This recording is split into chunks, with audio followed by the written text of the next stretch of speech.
Read Dostoevsky's Crime and Punishment. That's the best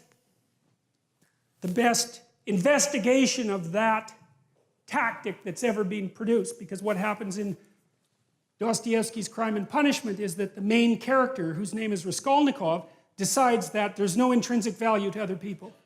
And that as a consequence, he can do whatever he wants. It's only cowardice that stops him from acting, right? Because why would it be anything else if the value of other people is just an arbitrary superstition? Then why can't I do exactly what I want when I want? Which is the psychopath's viewpoint. Well, so Raskolnikov does. He kills someone who's a very horrible person, and he has very good reasons for killing her. And he's half-starved and a little bit insane and possessed by this ideology. It's brilliant, brilliant layout. And he finds out something after he kills her, which is that the post-killing Raskolnikov and the pre-killing Raskolnikov are not the same person even a little bit. Because he's broken a rule, like he's broken a serious rule, and there's no going back.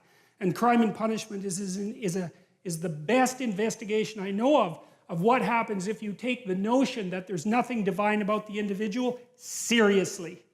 Now, you know, most of the people I know who are deeply atheistic, and I understand why they're deeply atheistic, they haven't contended with people like Dostoevsky, not as far as I can tell. Because I don't see logical flaws in Crime and Punishment. I think he got the psychology exactly right.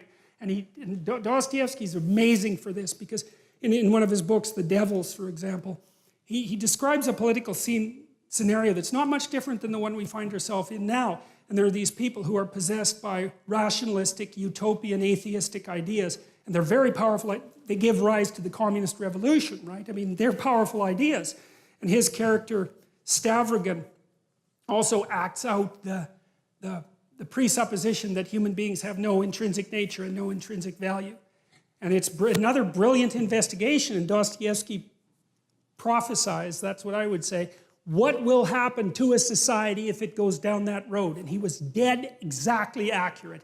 It's uncanny to read Dostoevsky's The Possessed or The Devils, depending on the translation, and then to read Alexander Solzhenitsyn's Gulag Archipelago, because one is fiction and prophecy, and the second is, hey, look, it turned out exactly the way that Dostoevsky said it would for exactly the same reasons.